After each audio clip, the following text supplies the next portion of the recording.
ವೇದಿಕೆ ಮೇಲೆ ಹಾಸಿರಾದಂಥ ನಮ್ಮ ಪ್ರೀತಿಯ ಡೋಳೇಶ್ವರ ಅಜ್ಜಾರಾದಂಥ ಹಾಗೂ ಎಲ್ಲ ವೇದಿಕೆ ಮೇಲೆ ನನ್ನ ಪ್ರೀತಿಯ ಇದ್ದಂಥ ಎಲ್ಲ ಗಣ್ಯಮಾನ್ಯ ವ್ಯಕ್ತಿಗಳಿಗೆ ನನ್ನ ನಮಸ್ಕಾರ.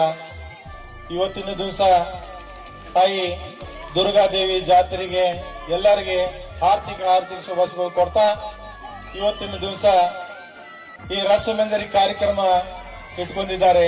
ಈ ಕಾರ್ಯಕ್ರಮ ಯಶಸ್ವಿ ಆಗಲಿ ಮತ್ತು ಕಿಲ್ಲಾ ತೊರಲ್ ಗ್ರಾಮದ ಹೆಸರು ಬರಲಿ ಮಿಂಚಲಿ ಅಂತೇಳಿ ನಮ್ಮ ತಾಲೂಕದ ಹೆಸರು ಬರಲಿ ಅಂತೇಳಿ ಹೇಳ್ತಾ ಇವತ್ತ ಹಿಂದೂ ಮುಸ್ಲಿಂ ಉರುಸು ಮಾಡ್ತೀರಿ, ಇಲ್ಲಿ ಜಾತ್ರೆ ಮಾಡ್ತೀರಿ, ಎಲ್ಲ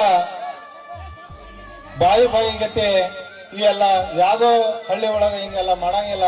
ಈ ಹಳ್ಳಿ ಒಳಗೆ ನೋಡಿದ್ರ ನಮ್ಗೆ ಬಹಳ ಸಂತೋಷ ಆಗ್ತೈತಿ. ಆದ್ರ ಕಿಲ್ಲಾ ತೊರವಲ ಗ್ರಾಮದ ಈ ವೇದಿಕೆ ಸಾಮಾನ್ಯ ವೇದಿಕೆ ಅಲ್ಲ ಇದ. ಯಾಕಂದ್ರ ನಾನು ವಾದಸಲ 1 ವರ್ಷ ಹಿಂದೆ ನಾನು ಇಲ್ಲಿ ಬಂದಿದ್ನೆ. ನಾನು ತಿಳ್ಕೊಂತಿದ್ನೆ ಏನಪ್ಪಾ ನನ್ನ ರಾಜಕೀಯ ಒಳಗೆ ಏನ್ ಮಾಡಬೇಕು ಏನಿಲ್ಲ, ನನಗೆ ಶಕ್ತಿ ಇಲ್ಲ ಅಂತೇಳಿ. ಈ ವೇದಿಕೆನ ನನ್ನ ಶಕ್ತಿ ಕೊಡ್ತೆ. ನಾನು ಹಲವಾರು ಕಾರ್ಯಕ್ರಮ ಈ ವೇದಿಕೆ ಮೇಲಿಂದ ಹೋಗಿ ನಾನು 100 ಕಾರ್ಯಕ್ರಮವನ್ನು ನಾನು ಕೊಟ್ಟೇನೆ ಅಂತೇಳಿ ನಾನು ಹೇಳಕ್ ಇಷ್ಟಪಡ್ತೇನೆ. ಯಾಕಂದ್ರ ನನ್ನ ಬಹಳ ವಿಚಾರ ಮಾಡ್ತಿದ್ದೆ. ನಾನು ಏನಪ್ಪ ಏನು ಮಾಡ್ಬೇಕನ್ನೋ ತಿಳಿಯಾಗ್ತಿದ್ದಿಲ್ಲ. ಆದ್ರೆ ಈ ವೇದಿಕೆ ಎಂತದಪ್ಪ ಅಂದ್ರ ಇದು ಬಹಳ ಪ್ರಾಮಾಣಿಕ, ಬಹಳ ಹೆಚ್ಚಿನ ಮಟ್ಟದಲ್ಲಿ ಇದೆ. ಇಲ್ಲಿ ಗುರುಗಳು ಇದ್ದಂತ ಈ ವೇದಿಕೆ ಅಂತ ಹೇಳಕ್ ಇಷ್ಟಪಡ್ತೇನೆ. ನಾನು ಇವತ್ತು ನಾನು ಹೆಚ್ಚೇನು ಮಾತಾಡೋದಿಲ್ಲ. ಕಿಲ್ಲಾ ತೊರವಲ್ ಗ್ರಾಮದ ನಮ್ಮ ಮುಸ್ಲಿಮ್ಸ್ ಆಗಲಿ ಹಿಂದೂ ಆಗಲಿ ಎಲ್ಲ ನನ್ನ ಅಂತಮ್ರ ಅಂತೇಳಿ ನಾನು ತಿಳ್ಕೊಂತೇನೆ. ಯಾವಾಗೂ ಅವ್ರ ಬೆಂಬಲಕ್ಕೆ ನಾನು ಇರ್ತೀನಿ. ಜಾತಿ ಭೇದ ಮಾಡೋದಿಲ್ಲ. ನನಗೆ ಜಾತಿನೇ ಗುರ್ತಿಲ್ಲ.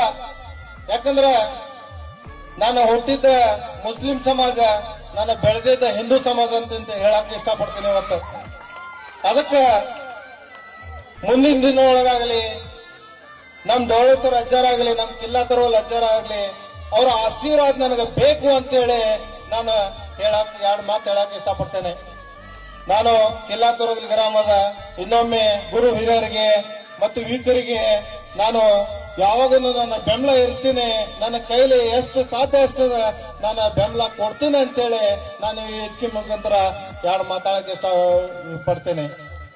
ಇವತ್ತಿನ ದಿವಸ ನನ್ನ ಕರೆದ ಸನ್ಮಾನ ಮಾಡಿದ್ದಕ್ಕೆ ನಮ್ಮ ಈ ಗ್ರೂಪ್ನವ್ರಿಗೆ ನಾನು ಧನ್ಯವಾದ ಕೊಡ್ತೇನೆ. ನಾನು ಮತ್ತೆ 2 ಮಾತಾಡಕ್ಕೆ ಅವಕಾಶ ಕೊಟ್ಟಿದ್ದೆ ಧನ್ಯವಾದ ಕೊಟ್ಟ. ಜೈ ಹಿಂದ್, ಜೈ ಕರ್ನಾಟಕ.